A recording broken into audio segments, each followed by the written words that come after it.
Chers internautes, bonjour, bienvenue pour ce 145e Sitrep sur la Syrie en compagnie d'Aïssar Midani. Aïssar, bonjour.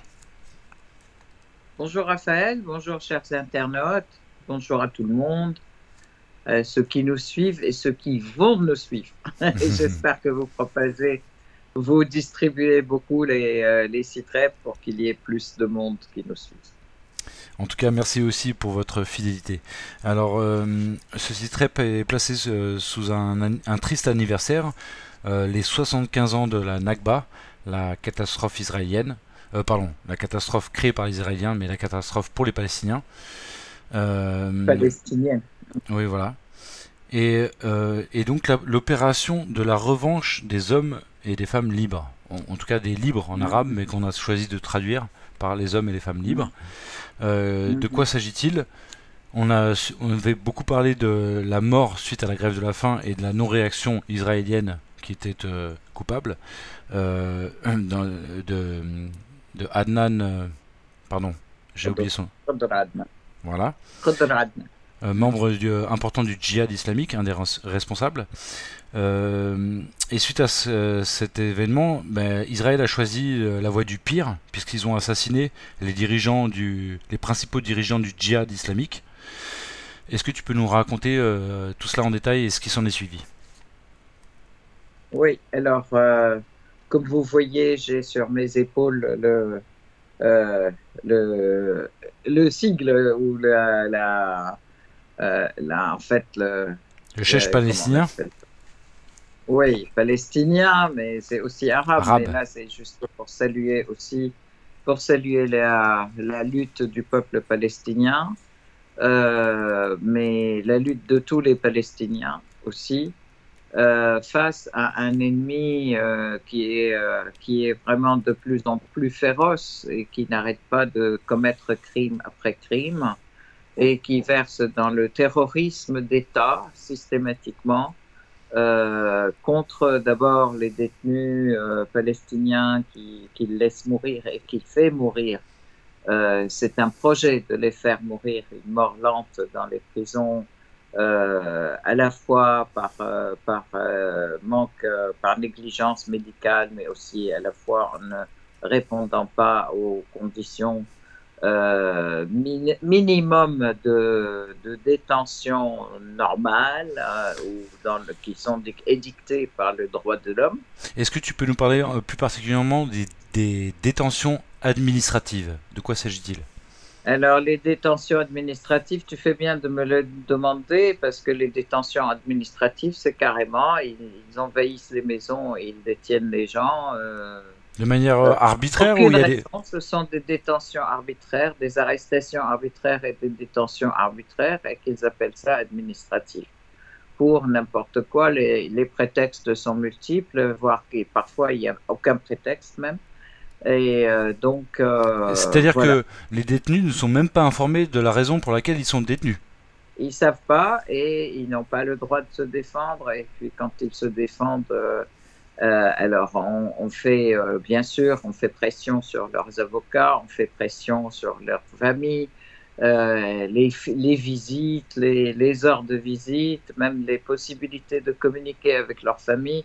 Il y a toutes les raisons et toutes les exactions sont bonnes pour faire pression sur les détenus. Et c'était le cas de céder, et en même temps. C'était le cas de Adnan Roder. Il était en prison pour détention administrative. Tout à fait. Et il a fait une grève de la faim de 87 jours. Hein. Il est mort par la suite. 88e jour, il est décédé. Et c'est à la fois, c'était par négligence médicale et surtout par entêtement de l'administration des prisons israéliennes qui ne veut absolument pas céder. Donc il est mort de sa grève de faim, mais c'est aussi de la de faiblesse et de ne pas avoir voulu qu'il voie les médecins. Il est mort d'une injustice. d'une injustice. En fait, il est mort d'une injustice.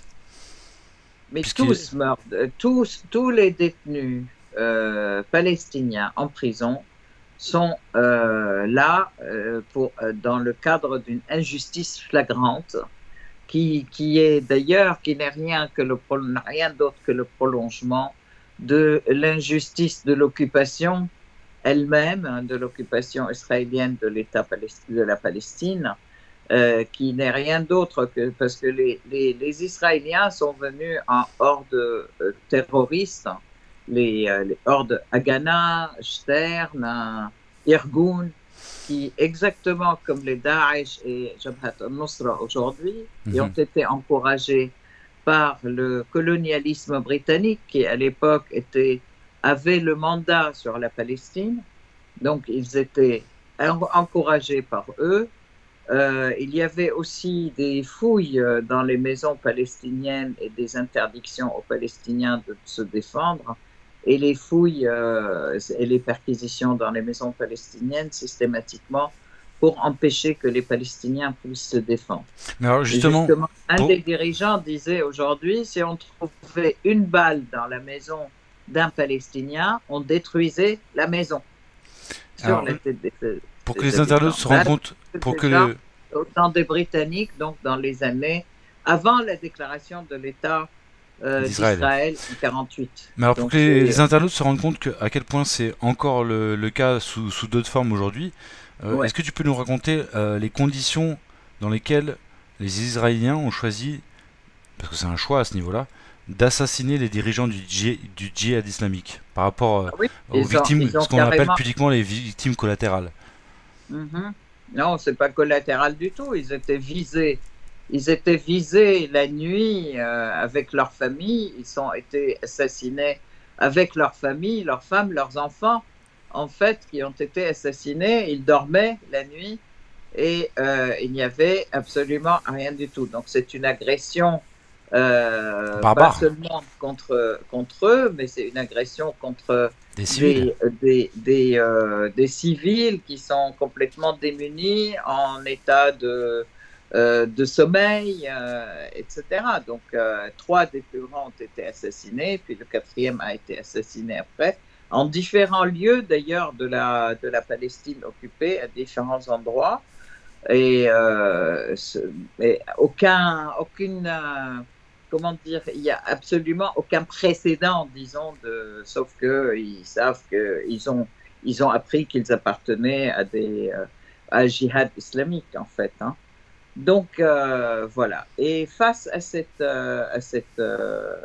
agression caractérisée, terroriste, en fait, c'est le terrorisme d'État caractérisé, où les dirigeants ont été assassinés avec leurs familles, leurs enfants, leurs femmes. Et face à cela, bien sûr, la résistance a répondu, a riposté, après avoir attendu un certain temps, après avoir s'être concerté. Et voilà. Alors justement, ça c'est pas dans les,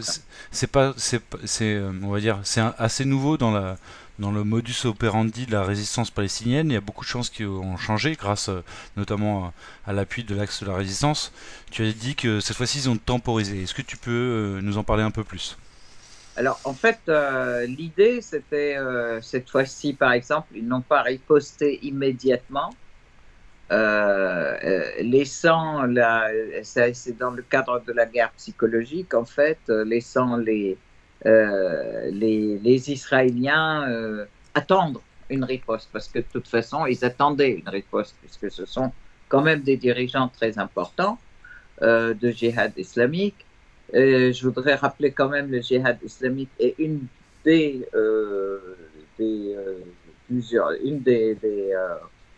organisations palestiniennes. Elle est peut-être la plus petite aussi, organisation en tant que membre. Et les Israéliens s'attaquent depuis la dernière fois, d'ailleurs, au mois d'août c'était pareil, ils s'attaquent à cette organisation, pensant d'une part créer diversion entre les différentes organisations palestiniennes, c'est-à-dire que, on s'attaque à eux, mais pas à vous, comme d'habitude, ils font la guerre de division pour les prendre les uns après les autres. Hein. Et aussi, donc, ça a été une attaque fulgurante, en fait, parce que c'est quand même plusieurs dirigeants importants en même temps. Espérant d'ailleurs affaiblir la résistance de cette organisation. Or, il s'est avéré, pour eux, et là c'est très clairement dit, aujourd'hui, ça a été une tactique en fait de la part des organisations palestiniennes et de la part du Front de la Résistance, qui est ne pas répondre tout de suite, donc laisser la peur envahir l'armée et les services israéliens, mais aussi les colons et toute la population des occupants. Ça d'une part. D'autre part, deuxièmement, ça a été une riposte qui a été faite, mais une riposte concertée avec une chambre à opération complètement coordonnée de l'ensemble de l'axe de la résistance, d'une part, et que d'autre part, ça a été une riposte fulgurante qui se traduisait par des salves de missiles qui sont très importantes en nombre, c'est-à-dire une masse de réactions au niveau des missiles, d'une part, et d'autre part, le troisième côté, c'est que il y avait aussi des armes, une grande surprise au niveau de la portée, d'une part de la précision des missiles, et d'autre part de la portée des missiles qui était beaucoup plus importante. Alors ils s'attendaient à 40 km à des missiles parce que en fait les colonies qui sont aux alentours de Gaza à 40 km, les gens ont tous été évacués dans les abris, mais par contre, il y a eu quand même des missiles qui sont arrivés jusqu'à Tel Aviv, ça, ils s'y attendaient pas du tout, et jusqu'à Jérusalem, donc encore plus au nord.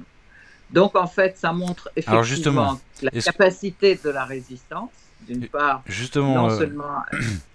Aïssar, est-ce que ça fait pas écho justement à ce dont tu as parlé dans plusieurs précédents sitrep, de différents discours où Hassan Nasrallah, le responsable du Hezbollah, énonçait clairement qu'à l'avenir, l'axe de la résistance allait choisir le temps et le lieu, le moment et le modus operandi et le lieu de la riposte, et non pas réagir à chaud, mais vraiment réagir d'une manière stratégique. Est-ce qu'on n'en a pas là un exemple flagrant du début de l'application de cette nouvelle doctrine?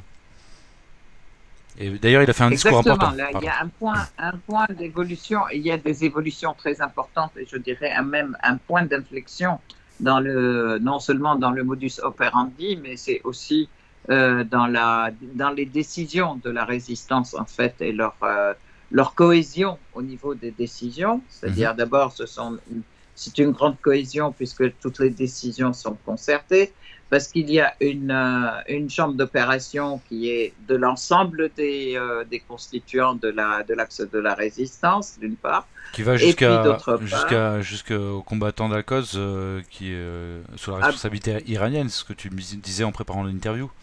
Bien sûr, puisque les brigades d'Al-Quds sont aussi leurs dirigeants iraniens.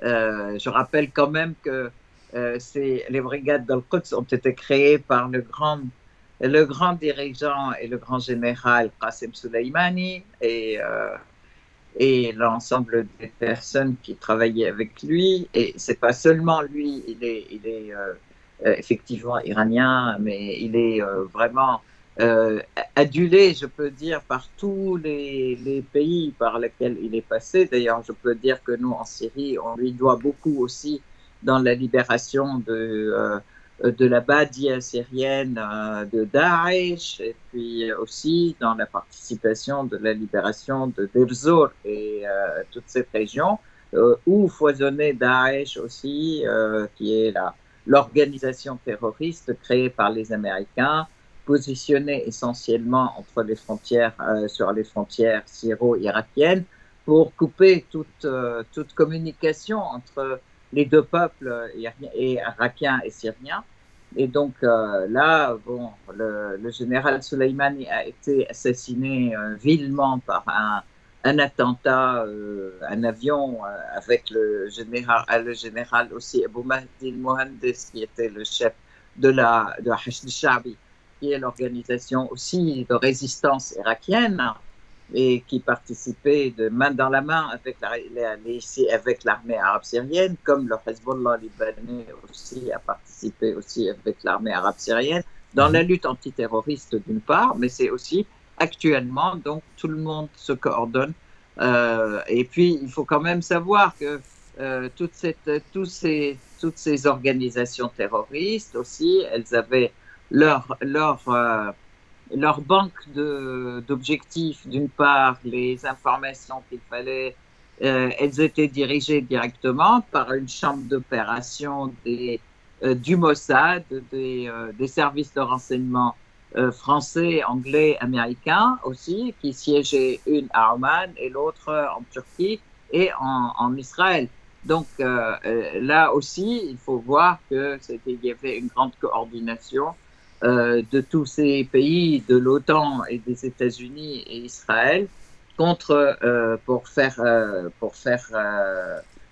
comment dire, échouer la Syrie, pour détruire la Syrie et détruire toute velléité de résistance dans la région. Alors on voit bien que grâce juste 2 secondes, je voudrais ajouter le troisième point qui montre aussi le succès. La résistance affirme que aussi, parce qu'il y a eu des centaines de missiles qui ont été lancés rapidement, mais la résistance affirme qu'il y a des milliers, que c'est une petite partie de ce qu'ils possèdent, ça c'est un premier point, que là ce ne sont pas aussi les missiles qui montrent toutes les capacités, qu'ils en ont d'autres à plus grande capacité. Ce qui n'est pas fait pour encourager ni l'armée israélienne, ni les Israéliens pour rester, pour continuer le combat. Et ce que tu me disais en préparant cette interview, c'est que ces missiles sont, en tout cas d'après la déclaration de la résistance, 100% palestiniens. C'est-à-dire que ce ne sont pas des missiles importés de Liban ou de Syrie ou d'Iran. Oui, ils sont de fabrication palestinienne complètement et artisanale, qui ne coûte pas très cher, alors que chaque missile israélien coûte des millions de dollars. Je voudrais dire aussi que, comme résultat, donc, une grande surprise et puis une grande, comment dire, vraiment l'armée israélienne, comme l'État israélien, etc., qui tablait sur un succès facile, que d'un revers de main, on va balayer l'ensemble des forces de la résistance palestinienne, ou surtout du djihad islamique. Ils se sont rendus compte que, de toute façon, au contraire, au lieu de les diviser, l'unité est très importante.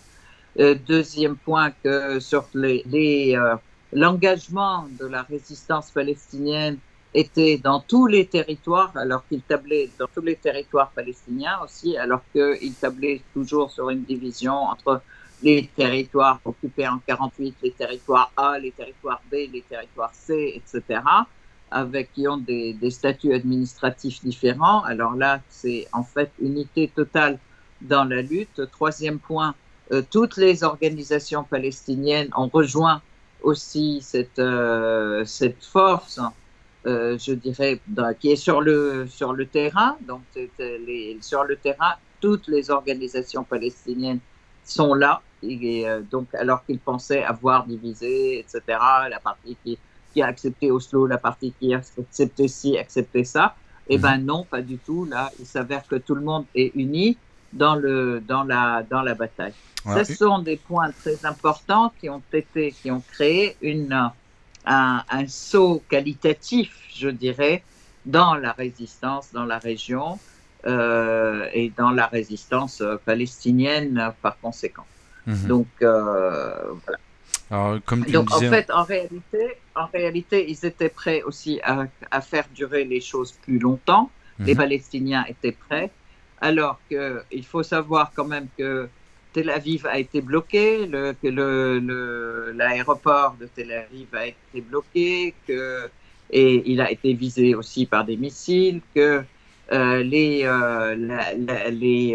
gens étaient... Il y avait un état de panique totale dans la population des colons.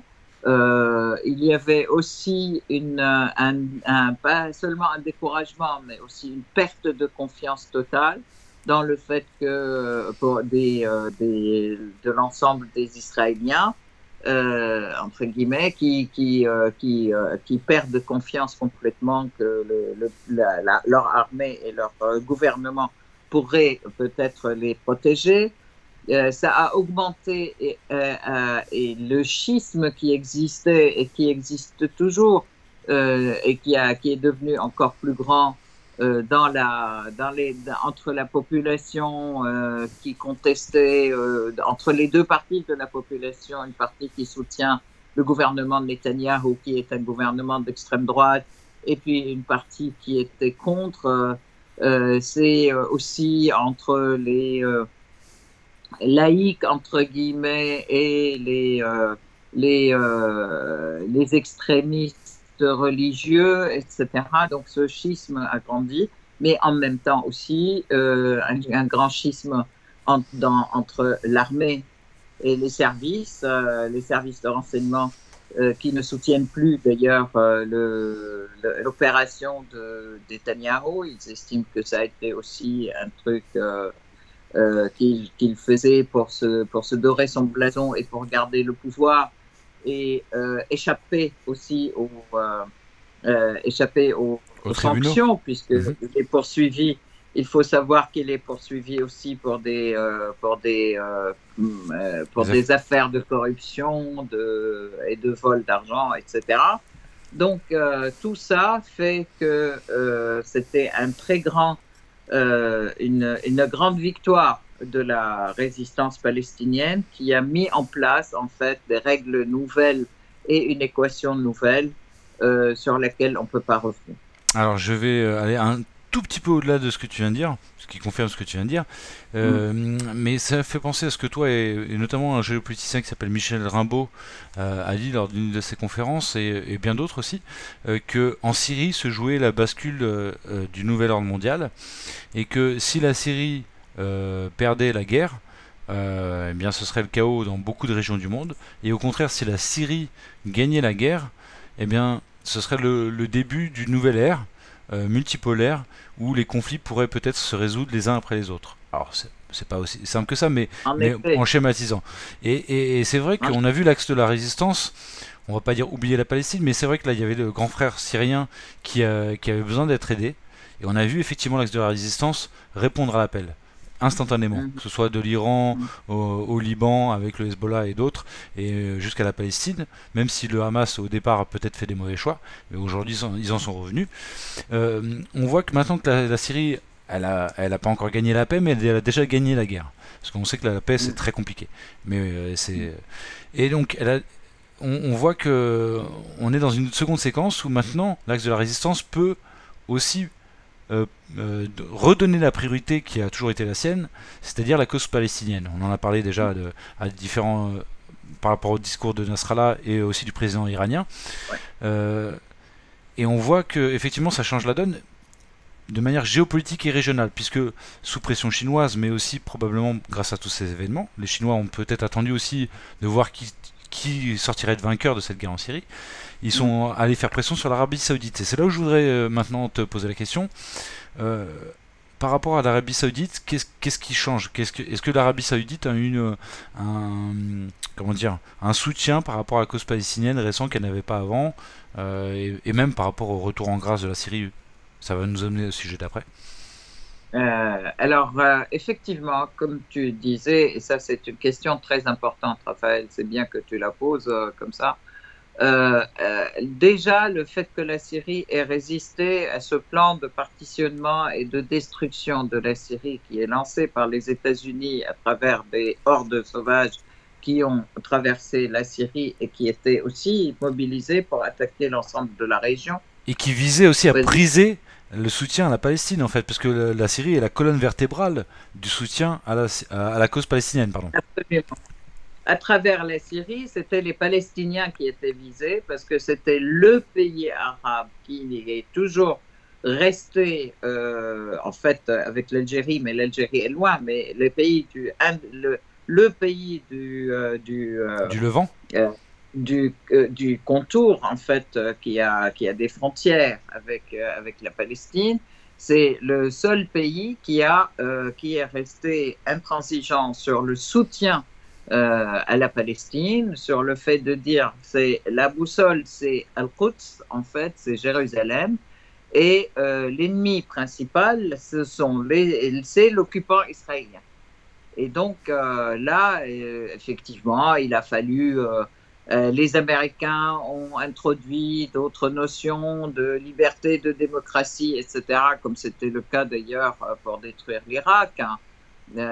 En fait, rappelons quand même que l'Irak aussi était un pays qui soutenait les Palestiniens. C'était les pays du front du refus à l'époque, l'Irak et la Libye et la Syrie. Et les États-Unis ont joué les États-Unis ont joué chiite contre sunnite, et c'est pour ça que, comme tu l'as souligné au précédent sitrep, la prière que le président iranien a fait à la fois dans une mosquée au Liban, non, à Damas, pardon, à Damas, à la fois dans une mosquée chiite et à la fois dans une mosquée sunnite, c'est aussi important, c'est pour montrer le dépassement de ces clivages et le rapprochement de l'Arabie Saoudite et de l'Iran, et on va dire l'Arabie Saoudite, le retour à son histoire, à sa vocation qui est quand même, puisqu'ils sont gardiens des lieux saints de l'islam, aussi ils ne peuvent pas tourner le dos à l'ensemble de la communauté musulmane, ça n'aurait pas de sens. Exactement. Historiquement. Exactement. Alors en fait, ce qu'il faut, et effectivement, ça c'est un point très important. Donc le retour, je dirais, après donc la victoire de la Syrie, je peux dire que c'est une grande victoire en fait, le fait qu'elle ait pu tenir, que la Russie ait pu intervenir à aider la Syrie et à soutenir la résistance syrienne. Le fait qu'il y ait eu l'Ukraine qui a vraiment montré le vrai visage des Occidentaux, de l'Union européenne et de l'OTAN, qui n'est rien d'autre qu'un visage nazi et de soutien des nazis contre la Russie. Et puis la montée de la Chine avec une idéologie, son projet important qui est la route et la ceinture, la route de la soie et la ceinture de la soie, qui donc le positionnement géographique du Moyen-Orient dans le cadre de cette route de la soie et dans le cadre de l'Eurasie, en fait, hein, l'idéologie de la Chine n'est pas de piétiner les autres et piller leurs ressources, bien au contraire, aider les pays à se développer, et dans son idéologie, c'est aider tout le monde à se développer. Il n'y a que cette possibilité qui crée la stabilité et qui crée le bien-être dans la région, et ça permet à tous les pays de pouvoir défendre leur souveraineté et leur souveraineté nationale par eux-mêmes. Donc, dans la région, la sécurité, je dirais, d'une région, ce sont les peuples de la région qui la créent. Alors, dans ce cadre... Là, c'est très important. Ce cadre-là, pardon... Tu as eu raison de souligner l'importance de la guerre en Ukraine. C'est vrai que le dollar est en train de perdre son hégémonie en tant que devise d'échanges internationaux, mais à vitesse grand V. C'est-à-dire qu'on a des grands pays comme la Russie, bien sûr, mais même la Chine, l'Inde et l'Arabie Saoudite qui commencent à échanger. Mais le pétrole, c'est ce qui est le plus important, mais parce que voilà, mais même plein d'autres échanges dans des devises locales. Effectivement. Donc la Chine, en fait, l'activité politique de la Chine, elle était plutôt soutenue par une activité économique avec les pays. Donc ils ont signé un nombre important de contrats, d'échanges, etc. avec l'Arabie Saoudite déjà avant. et comme avec l'Iran, comme avec l'Inde, comme avec... Et en fait, à l'occasion de cette agression américaine contre la Syrie, contre la Russie, et donc la Chine est intervenue. Rappelons quand même les vétos chinois, les vétos chinois, russo-chinois, les 8 vétos qui ont empêché que les États-Unis n'envahissent la Syrie. Hein. Il faut quand même dire, à cette époque, la Chine était très présente politiquement. Ce sont les premiers vétos chinois que la Chine utilise pour des questions qui ne concernent pas Taïwan ou la Chine. Exactement. Donc, ça a été aussi les historique. Premiers.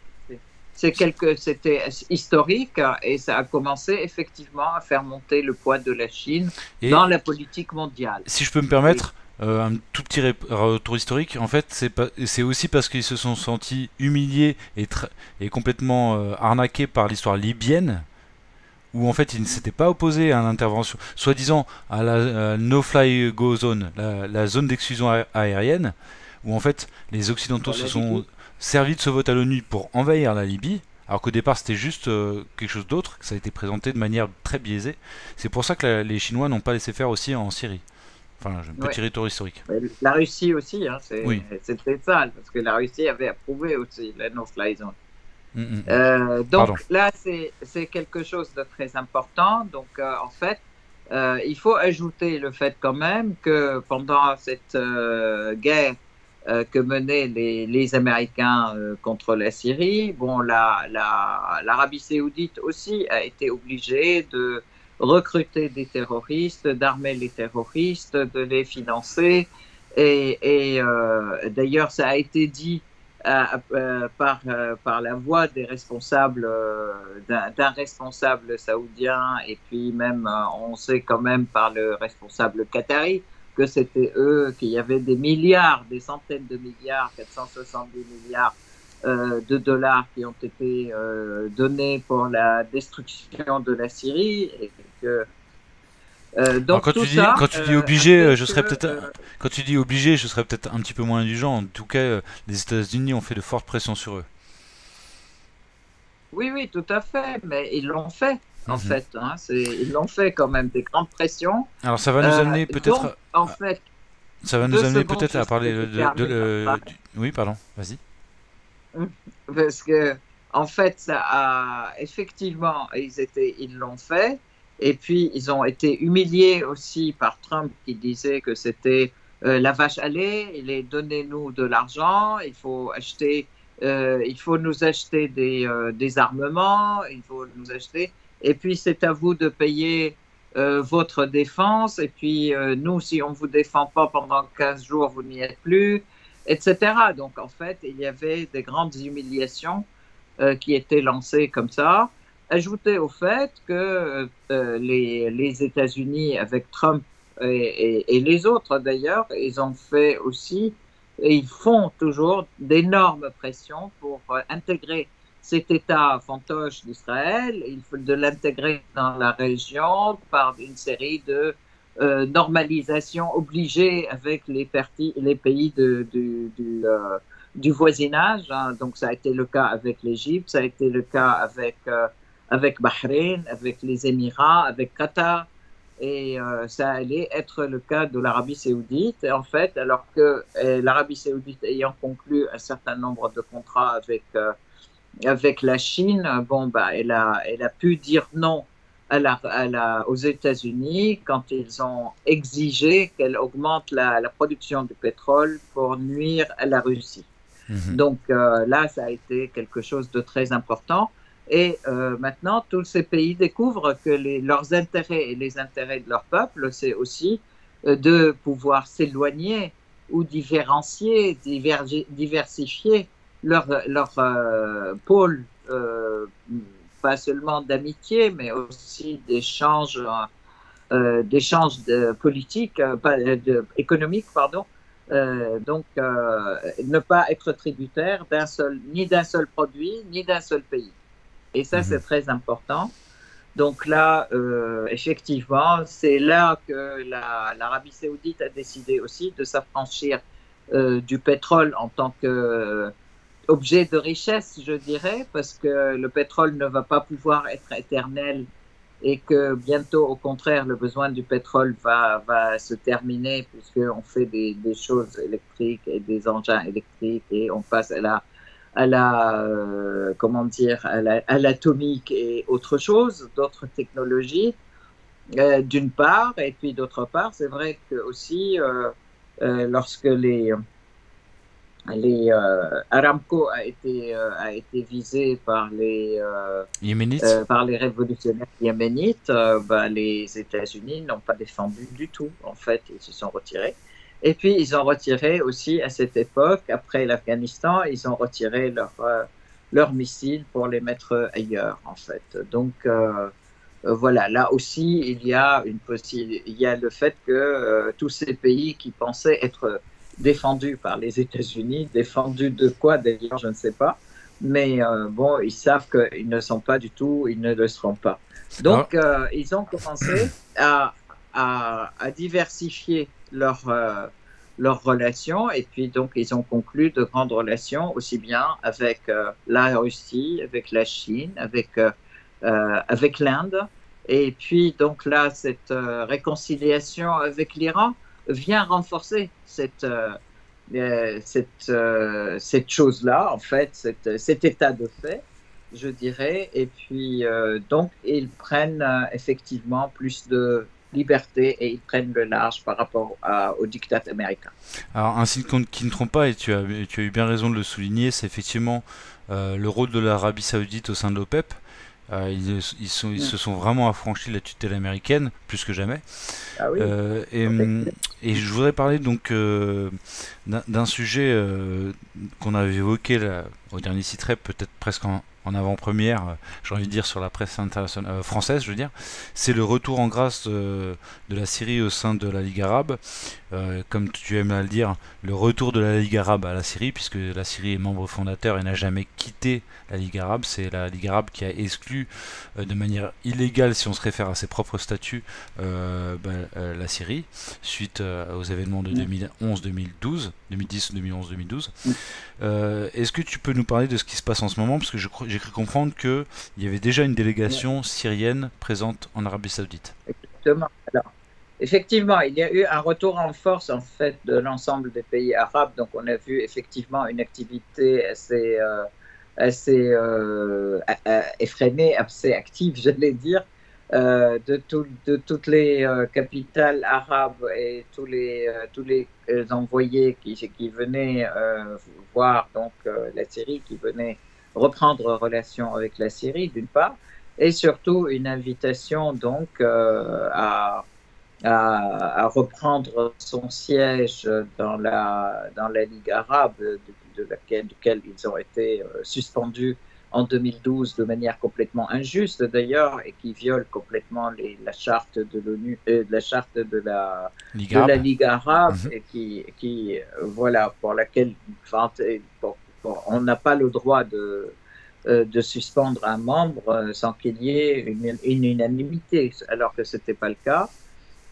Mais c'était sous pression, encore une fois, sous pression. Parce que c'était au Qatar.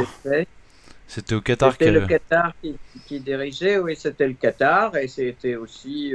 qui était l'hôte de ce sommet.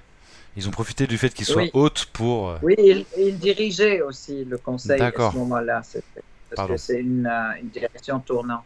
D'accord. Bon, donc voilà, et ça d'une part, mais d'autre part, les autres ont consenti, et puis là, ça a été non seulement le retour, mais aussi le retour des relations diplomatiques, parce que c'est pas seulement la Ligue arabe, c'est le fait qu'ils ont retiré leurs ambassades, pas tous, mais par exemple les Émirats et l'Oman, ils n'ont jamais fermé leur ambassade complètement. Le Soudan, quand El-Béchir est venu en Syrie, le lendemain, il y avait un coup d'État chez lui. Et donc, c'est toujours, en fait, on voit qu'il y a toujours un coup qui vient, une sorte de coup d'État qui vient quand il y a une politique ou une pratique politique qui déplaît aux Américains. Bon. C'est pour, ça que c'est pour ça que le soutien suite au séisme, comme tu l'as rappelé plusieurs fois, était aussi important. Ouais. Non pas surprenant, mais que ça fait quand même chaud au cœur de voir que malgré les pressions américaines, même des pays comme l'Égypte ou les Émirats Arabes Unis voilà, sont venus en soutien. Alors que... les Émirats Arabes Unis, dès la première minute, en fait, ils continuent d'ailleurs jusqu'à aujourd'hui à envoyer des soutiens, des mobile homes, des choses, mais comme l'Irak, bien sûr, l'Irak fait partie de l'axe de l'axe de la résistance, le Hachd al-Sha'bi en Irak, mais aussi l'Irak est aussi, mais d'un autre côté, il y avait surtout aussi l'Algérie. Bien sûr.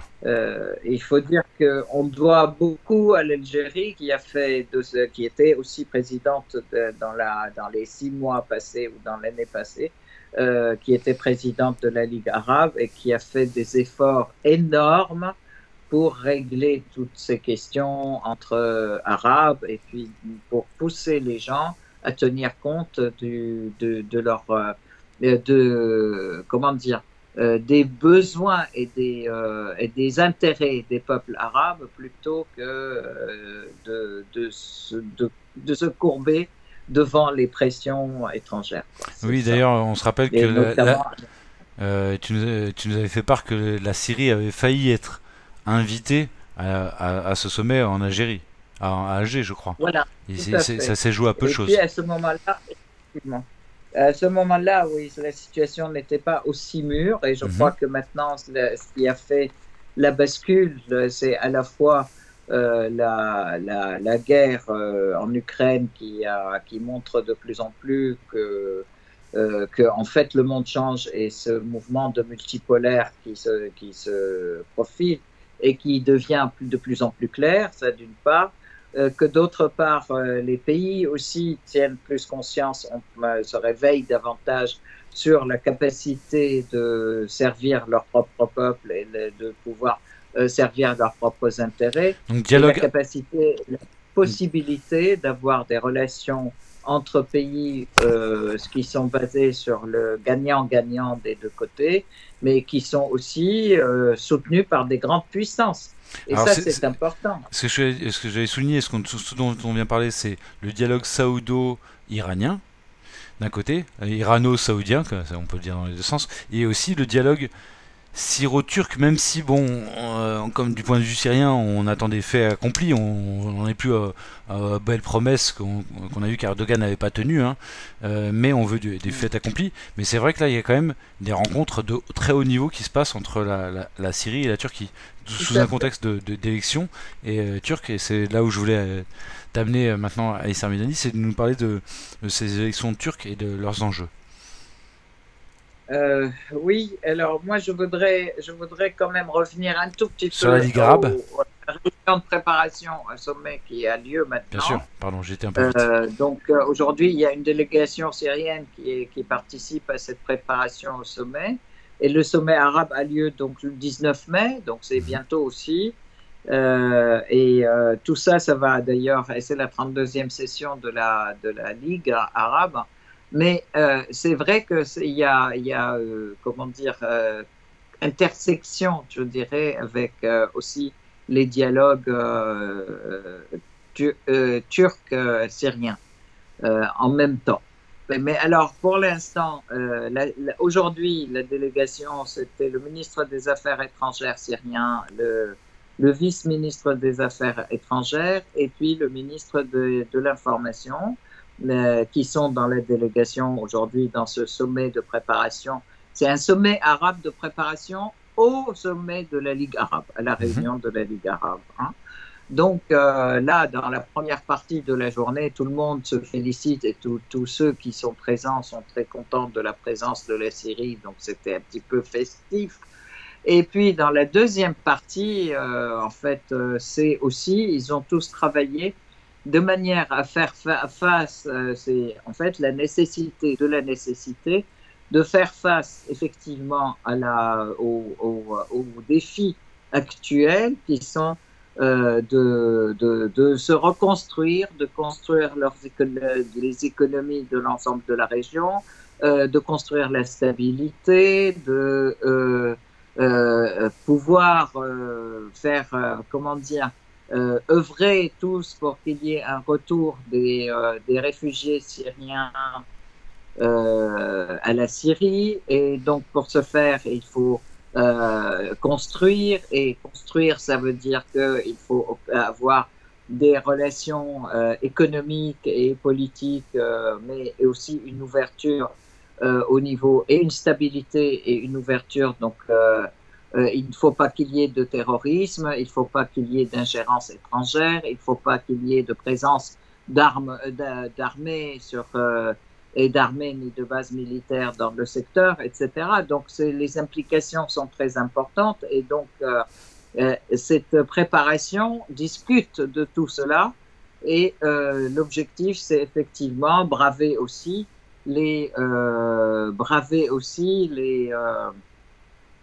comment dire, l'embargo, la loi César, là, qui touche tout le monde, elle touche tous ceux qui pourraient participer donc à la reconstruction de la Syrie actuellement. Or, en fait, tous les pays du voisinage de la Syrie voudraient que les réfugiés syriens rentrent en Syrie et alors qu'ils sont utilisés comme carte politique par les forces étrangères contre la Syrie, contre la Syrie et contre ces pays. Les forces étrangères, pas seulement, mais aussi par des forces politiques, certaines forces politiques des pays du voisinage.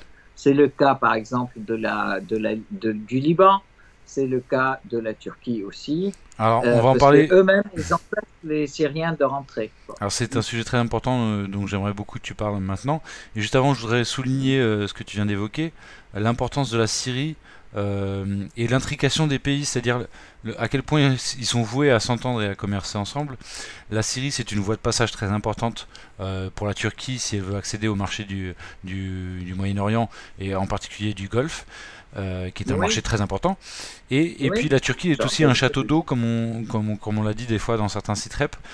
C'est un château d'eau pour l'Irak et pour la Syrie, puisqu'il y a plusieurs fleuves très importants, comme le Tigre et l'Euphrate, je crois, qui prennent leur source, et d'autres qui prennent leur source en Anatolie. Dans les montagnes de l'Anatolie. Et aussi, il faut savoir aussi que la Turquie brave toutes les lois internationales en ce qui concerne le partage des eaux, etc. Malheureusement. Et que là, ils ont construit des barrages qui font que le fleuve, le Tigre, qui est un grand fleuve qui inonde, en fait, qui irrigue des grandes parties de l'Irak, qui passe en Irak, et l'Euphrate qui passe aussi en Syrie et en Irak. Et tout ceci, la Syrie et l'Irak, ils sont privés de leur quota d'eau, si on peut dire, selon les lois internationales, par une mauvaise pratique agressive et égoïste de la part de la Turquie. Il faut quand même rappeler que la Turquie est rentrée dans le territoire syrien plus de 40 kilomètres au niveau de toutes les frontières du Nord, sous prétexte de vouloir protéger ces frontières du PKK, en fait, ce qu'ils appellent les terroristes kurdes. Et alors que les Américains ont construit aussi une base américaine juste sur les puits de pétrole Conoco Al-Omar qui produisent le pétrole et le gaz syrien, et ils le pillent tous les jours. Tous les jours, il y a des centaines de citernes qui partent de la Syrie vers la base américaine qui est dans le nord de l'Irak, qui est à Erbil, et qui va vers la Turquie aussi. On ne sait pas où ça va après. Donc, la Syrie est privée de son propre pétrole, elle est privée de ses céréales, parce que la région dans laquelle les Américains se sont installés, c'est aussi une région qui est très fertile et qui est le panier alimentaire de la Syrie. Les terroristes dans le nord-ouest de la Syrie sont aussi soutenus largement par la Turquie. donc Al-Nusra, les Ouïghours, l'armée du Turkménistan, etc., ils sont complètement soutenus par les Turcs. Donc en fait, là, effectivement, la Russie qui essaye de faire, la Russie et l'Iran qui essayent de faire rendre à la raison la Turquie, c'est pour qu'elle ait effectivement une politique de voisinage très correcte, hein, et respectant à la fois la souveraineté de la Syrie et ses intérêts, les intérêts des deux pays. Alors le découplage d'Erdogan des États-Unis et de l'OTAN, il a commencé à la fois par la tentative de coup d'État, je pense qu'il y a eu contre lui. Suite à ça, il y a eu l'achat de missiles sol-air AS-400 à la Russie, ce qui pour un membre de l'OTAN n'est pas passé inaperçu auprès des autres. Et effectivement, maintenant, pour ce qui est de la Syrie, les Syriens, comme tu l'as dit plusieurs fois, ils attendent des actes, non plus des paroles, parce qu'il y a eu Astana, il y a eu etc. Tout à fait. Tout à fait. Alors, effectivement, la Turquie, elle a cette dualité, en fait, qui n'est pas facile et qui n'est pas évidente à gérer. D'une part, c'est un pays de l'OTAN, c'est une des plus grandes armées de l'OTAN, il faut le dire, c'est peut-être la deuxième grande armée après celle des États-Unis. Et ça, d'une part. Et puis, il y a une base américaine qui est très importante aussi en Turquie, la base d'Enkerlik. Et en même temps, la Turquie, dans ce conflit en fait américain ou de l'OTAN vis-à-vis de la Russie, est devenue aussi une plateforme de distribution pratiquement du pétrole et du gaz russe au monde, mais aussi des céréales qui sont produites aussi en Russie et qui sont distribuées dans le monde. Donc ça déplaît profondément aux Américains, bien sûr, et d'où d'ailleurs le fait que les Américains et l'OTAN soutiennent parfaitement l'opposition à Erdogan. Mais d'un autre côté, il faut aussi savoir que cette même aussi opposition, elle lui reproche aussi cette politique agressive vis-à-vis de la Syrie et la présence des terroristes aussi en Turquie, mais aussi la présence d'un nombre important de réfugiés en Turquie, de réfugiés syriens et autres. Donc, de ce fait, il y a effectivement une certaine, c'est pour ça que je dis, il y a une concordance ou une intersection, les deux, mais les deux peuples, objectivement, ont intérêt à ce qu'il y ait des bonnes relations de voisinage, à ce qu'il y ait une stabilité et une coopération, parce que si la Turquie veut effectivement, comme tu l'as bien dit, exporter ses produits et vers l'Arabie Saoudite ou vers les pays du Golfe, il faut qu'elle passe à travers l'Irak ou à travers la Syrie. Donc, alors, une autre chose aussi, je voulais souligner, Aïssa, c'était, puisqu'on a parlé de la raison, la motivation israélienne qui était de casser à la Syrie pour casser l'axe de la résistance, il y avait une motivation vaguement qatari, il me semble, c'était une histoire de puits de gaz, de pipeline de gaz qu'il voulait faire passer à travers la Syrie, et il me semble que Bachar Assad n'était pas trop d'accord, que lui voulait continuer les accords qu'il avait avec l'Iran, ou les poursuivre, ou les développer, oui. Et à un moment donné, effectivement, peut-être que l'Arabie Saoudite et le Qatar vont devoir revenir à la raison. En tout cas, l'Arabie Saoudite semble prêt, le Qatar un peu moins, justement pour respecter la souveraineté de la Syrie, tout simplement. Absolument, absolument. C'était le plan américain, en fait, de pouvoir fournir en combustible l'Europe sans la Russie et sans la... c'est ça, en fait. Sans la Russie et sans la Syrie. Tout est lié puisque l'Israël, dans ce cadre-là, cherche à piller les puits de gaz libanais et palestiniens, etc. etc. Puisqu'on parle du Liban, on va aussi, après la Turquie, on en parlera aussi, avant de clore ce site rep, des réfugiés syriens au Liban. Pardon, tu peux répéter ? Puisqu'on parlait des réfugiés syriens en Turquie, il me semble important, avant de clore ce site rep, qu'on parle aussi des réfugiés syriens au Liban, puisqu'ils sont très nombreux. Il y a à peu près un réfugié syrien pour 5 habitants au Liban, donc c'est quand même, au point de vue démographique, quelque chose de très important.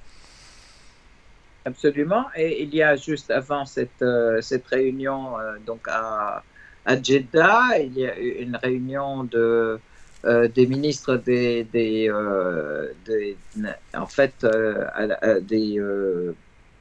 égyptiens, des ministres des Affaires étrangères, oui, alors égyptiens, Syriens, Jordaniens et Irakiens.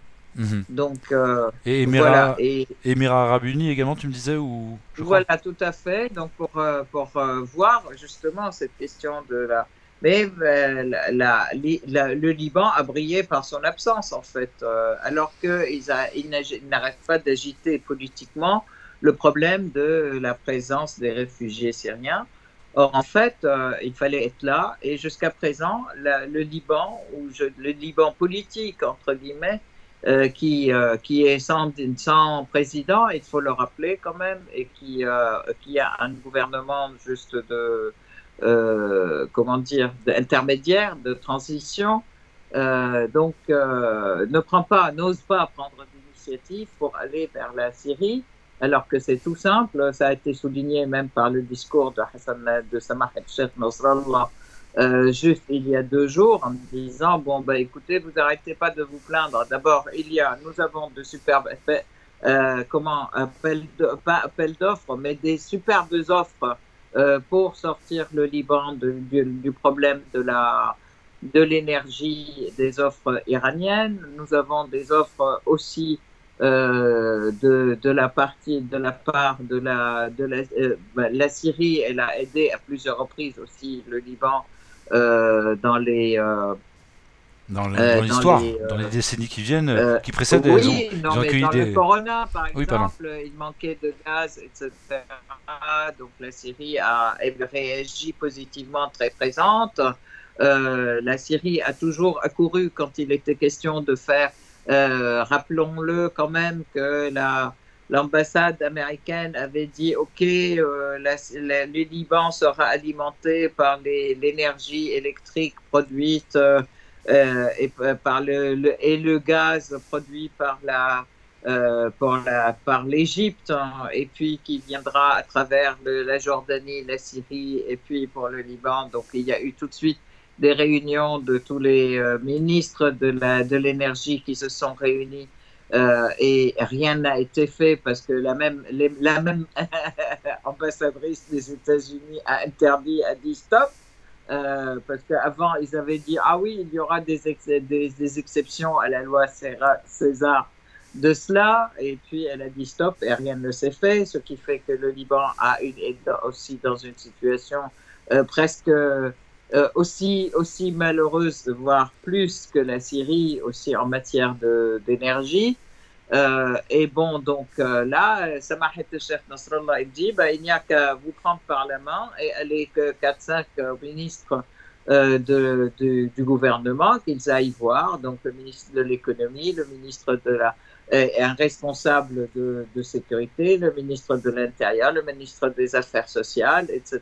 Et vous allez ensemble, vous allez traiter ces questions avec les ministres, les mêmes ministres du côté syrien. Ce qui est proposé, c'était... En avançant comme ça, c'est-à-dire qu'il proposait que le Liban, en tant qu'État souverain, aille voir la Syrie en tant qu'État souverain et qu'ils traitent ensemble. Et qu'ils débattent. Le problème, c'est que la Syrie est un État souverain, de ces dossiers. Mais le Liban, malheureusement, parce qu'un certain nombre de ses partis politiques ne le sont pas, n'est malheureusement pas un État souverain actuellement. Voilà, ils mettent toujours des bâtons dans les roues pour la résolution des problèmes, en fait, même des problèmes de la population, parce que c'est vrai que la situation était catastrophique. Donc voilà, ça c'est un point. Et puis la Syrie est toujours un pays qui est prêt à coopérer avec ses voisins, et ses voisins arabes surtout. Et la Syrie a toujours été un pays qui a accueilli aussi les réfugiés de tous les pays arabes, sans jamais dire ouf ni rien. Nous avons accueilli les réfugiés koweïtiens lorsque le Koweït a été envahi. Nous avons accueilli bien sûr les Palestiniens, bien entendu, depuis 1948. Hein. Et puis les Irakiens, les Libanais, à chaque fois, sans jamais dire ni oui ni non. Et ça a toujours été au contraire un accueil plutôt familial et à bras ouverts. Et puis les réfugiés sont traités comme tous Syriens, donc ils travaillent, ils vivent, etc. Et ils sont à la fois scolarisés, traités, comment dire, sur le plan de la santé, etc. Tout ça, c'est soigné, donc, bon, comme tout Syrien. Et quelle que soit leur obédience. Et quelle que soit leur obédience. Ça, c'est important de préciser. Quelle que soit leur religion. Ça, c'est important de préciser, parce que la Syrie... Pas seulement la religion, quelle que oui, soit la nationalité, la religion, oui. Mais la Syrie est un pays laïque, c'est important de le rappeler. On n'a jamais demandé, la Syrie n'a jamais demandé à quiconque, déjà même pour aller se faire soigner à l'hôpital, ni même sa carte d'identité. Tu peux aller te faire soigner, tu sors avec tes médicaments, etc., tout gratis. Alors, bon, maintenant, ça n'est plus le cas, puisque la guerre a détruit toutes les usines de médicaments, ils ont détruit toute l'infrastructure, etc., et que la Syrie est dans une grosse crise de ce côté-là, à cause de l'embargo, et à cause des destructions systématiques opérées par les terroristes à la demande des États-Unis et d'Israël, en fait, pendant 12 ans, depuis 2012, en fait. Alors, jusqu'à présent, c'est pas fini. Ma dernière question concernera les élections en Turquie, puisque Erdogan a recueilli 49,5% des voix au premier tour. Donc on peut dire qu'il est en passe d'être réélu. Est-ce que tu penses, ma question c'est, est-ce que tu penses que est-ce qu'il aura un autre choix compte tenu du contexte régional qu'on vient d'évoquer très largement dans ce site web qui a largement changé? Est-ce que tu crois qu'à court ou moyen terme il aura d'autres choix que de retirer ses troupes de Syrie? En fait, je pense que c'est plutôt s'il est suffisamment lucide et s'il veille effectivement aux intérêts du peuple turc, il faudrait qu'il le fasse et qu'il aille dans le sens de relations de respect et de voisinage, mais aussi d'égale confiance, mais aussi d'égal intérêt. Donc, ils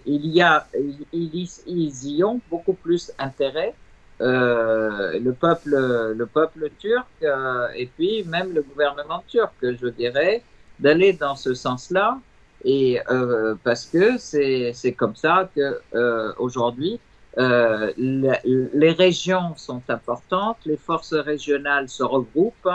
On est dans une phase, cette phase de multipolarité. Elle est axée autour à la fois de l'économie et l'économie autour des territoires et au cours de la circulation des denrées et de l'énergie. Et donc de la sécurité. Intérêt, effectivement. Et puis de la sécurité. Donc autour de tous les pays d'une même région ont intérêt de se regrouper.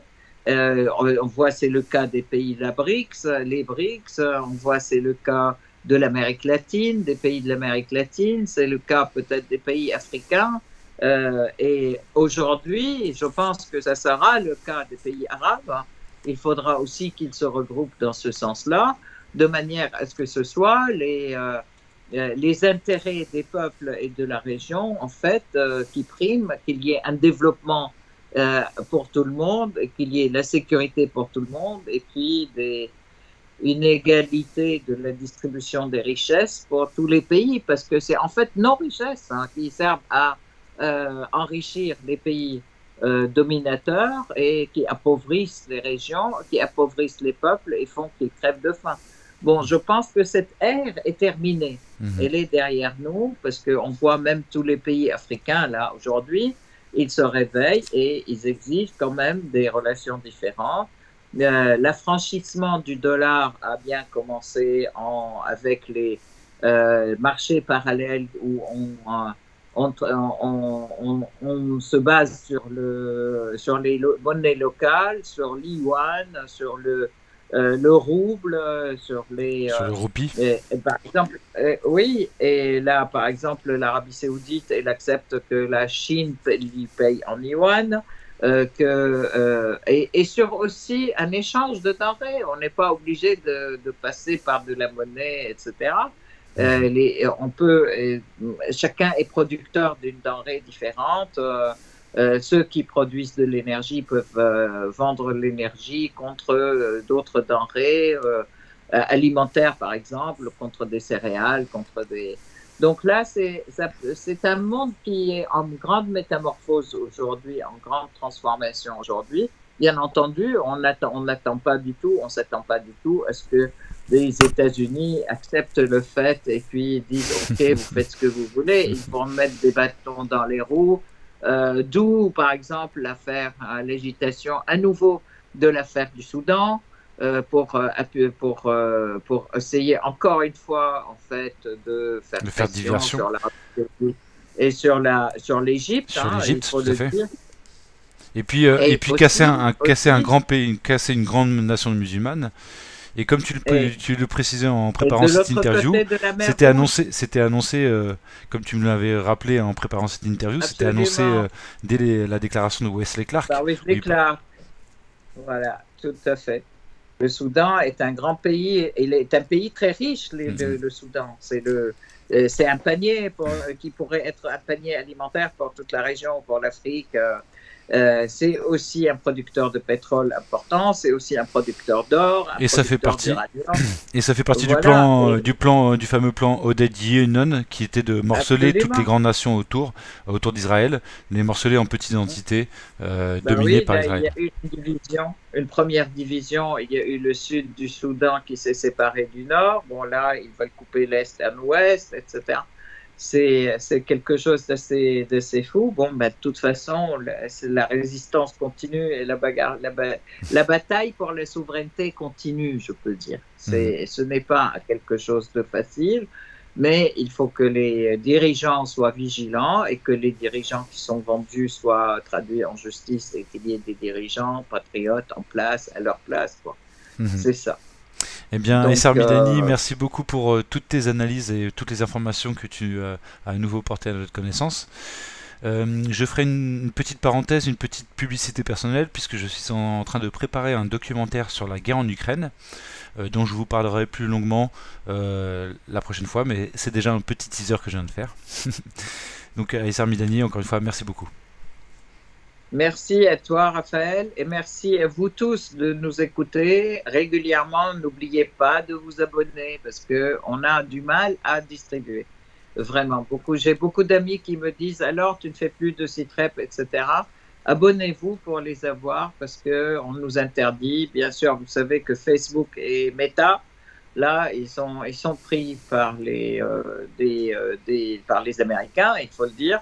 Et que certains discours ne leur plaisent pas, et puis ils interdisent de toute manière de distribuer à plus de 5 personnes à la fois, ce qui prend un temps fou à vous distribuer.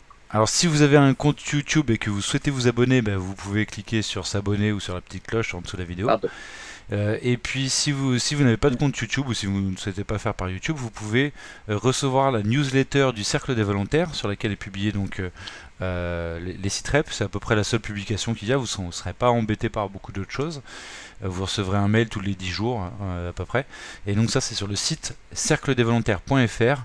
Et donc il y a un petit encart newsletter. Vous mettez votre adresse email et là vous recevrez donc la notification à chaque fois qu'il y a un nouveau site rep. Voilà. Sachez aussi que nous sommes reproduits en fait par Afrique Asie qui a aussi on les applaudit et on leur souhaite grand succès qui ressortent aussi dans les kiosques sous format papier qui s'appelle 2A Afrique et Asie qui s'appelle 2A sur format papier, mais sinon sur internet le site d'Afrique Asie. Et je crois que de toute façon, vous avez toujours des références d'Afrique-Asie dans notre site rep, en fait, de certains articles, parce qu'il est effectivement très intéressant et très instructif comme revue. Oui, avec Najed Démé, son rédacteur en chef, qui est très brillant. Najed Démé, il est effectivement un rédacteur en chef remarquable, et puis voilà, tous les articles, tous ceux qui écrivent aussi. Donc, et merci également à Neila Arab qui nous relaye aussi très régulièrement sur Facebook. Donc merci vraiment à tous ceux qui participent. Je crois qu'il y a la TV du Net aussi qui nous relaie. Enfin, il y a plusieurs personnes qui nous relaient régulièrement. Donc merci beaucoup à tout le monde. Voilà. Merci. Je vous dis à dans 10 jours.